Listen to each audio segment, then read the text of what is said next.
The background of this initiative that we call Open University of Nepal is that many of us have worked in Nepal, and actually many of us, those of us who are from Nepal, come from rural areas. And Nepal is basically a rural country with about 80% people living in rural areas, only 20% living in the urban areas. And as of now, the country has developed quite a bit compared to what it was in 1950, not compared to any other country. We don't want to compare at this point right now. But all of the development, especially in the field of education, what we see there is that, especially considering the schooling level, elementary, middle school, high school, access to education, basic education has been tremendously improved. Many people have access to primary education, basic education. There is no denying about it. The fact of the matter is that for the development, basic education, primary, only schooling is not good enough. Because especially in Nepal, the education we had, as we all know, is a bookish knowledge, which was not really hands-on skills or any education was not giving any skills or occupation to work on, so that people can live based on their skills. All that skill and knowledge required for leading a life, an occupation or profession, requires post-secondary education. And post-secondary education, which we call university education or higher studies, in Nepal's case, it is available to only for a few people. Those who have access to higher education are, the person should be living in urban areas, in cities and towns, or should be well off relatively. Even in the rural areas, if someone is well off, a family is well off, they can send their children to cities and towns for higher education.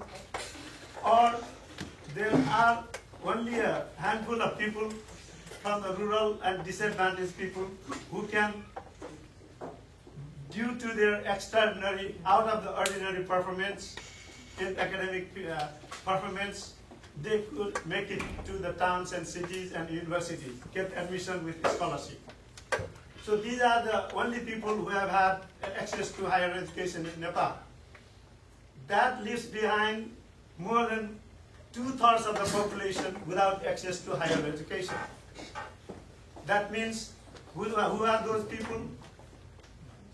Obviously, it should be 50% of the women, but in Nepal, like in Canada, we have little more women than men. That means more than 50% of the women.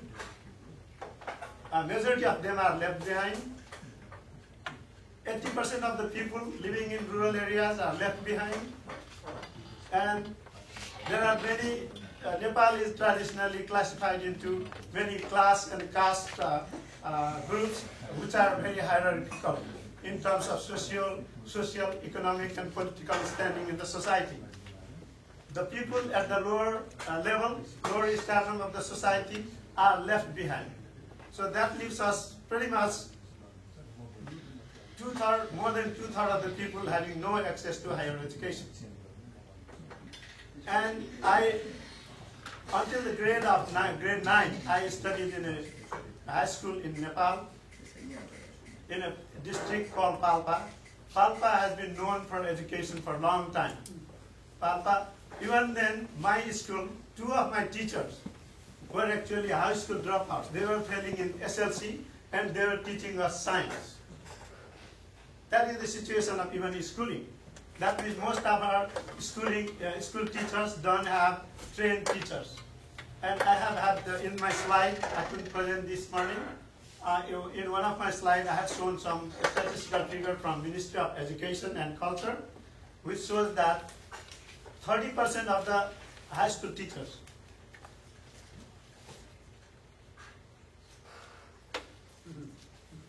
30% 30% of the high school teachers are still untrained. 30%? Yeah. So there is their need of improving the higher education, access to higher education in rural areas. Especially, we need to give post-secondary education experience to those people who actually teach to those schools. We have many teachers untrained. We need to teach them, give them post-secondary education experience. There are many housewives who are potentially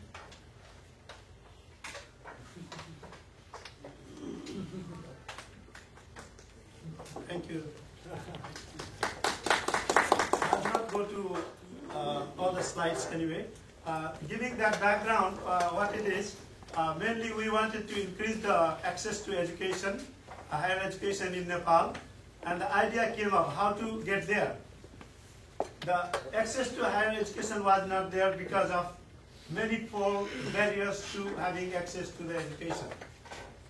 Some of the barriers are physical, geographic, because Nepal is a very difficult country of difficult terrains, with sharp elevations of mountains and hills in a short distance. It's not easy to get to towns and cities where there are colleges. There are also socioeconomic barriers. We need to improve the access to education through removing these barriers. One of the ways we thought was, if people cannot go to cities and towns to the colleges, why not bring the colleges to their homes, wherever they are living? And we are looking out for ways and means, and we had heard vaguely about the concept of open and distance learning. And especially in Canada, we are in Canada right now. Canada is one of the countries which has developed the education in an extraordinary way. In the sense that there are no private universities, to my knowledge, there are no private universities in this country. Whereas in Nepal, we are privatizing even basic education. Most of the people who are doing good are now actually going to private schools. And schools are actually profit-making business in Nepal. This is really a sorry state. But in Canada, if there is universal access to education, this is a really good model to adopt. And universities, there are no private universities. All the universities, there might be private and community-based organization funding, donors funding, putting their money to the university, but all universities are publicly funded. No university is making any profit for any individual people. It's for the people of Canada. And another matter, another model that we can cite from Canada is, in Canada, what we have is flexibility in admission. In Canada, I don't know about the United States, Dr. Vidya Ranjit might be telling me. I don't know really whether that much flexibility exists there. But in Canada, I found that basic admission criteria is grade 12, which is high school here. But it's not necessary that one person has to have grade 12 to get into university and do well in the university. There are flexible adult admission criteria. If someone is potential and really willing to do university education, one does not need high school pass. One can just apply for admission based on the criteria, certain criteria, entrance exam, person can get into the university education. That much flexibility we have.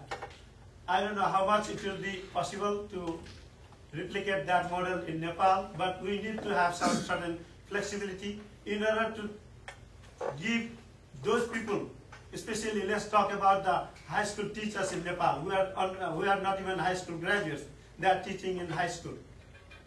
They have number of years of experience in teaching. They know so many things in certain field. Maybe they are failing in English, or maybe someone is failing in math or science.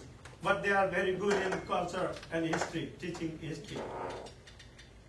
So we should study that, and how can we give access to university to them, so that they will have post-secondary experience, they will have a degree, and they can study some courses which they are weak in, and they can graduate.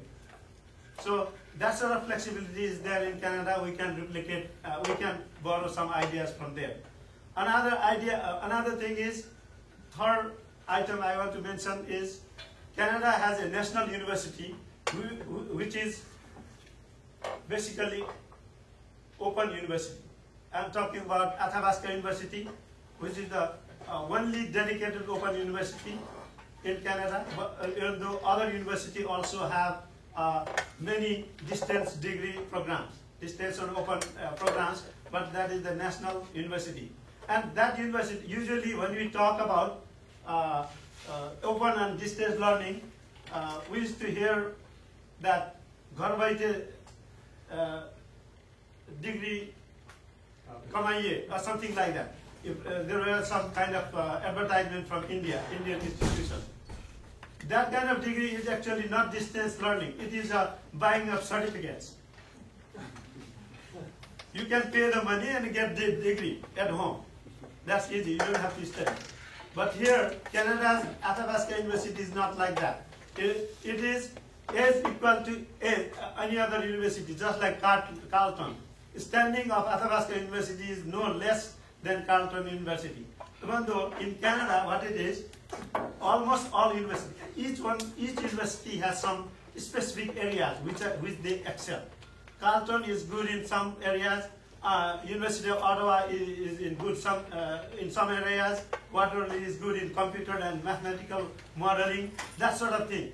There are specialization, of course, but almost all universities are publicly funded and they are almost of equal status.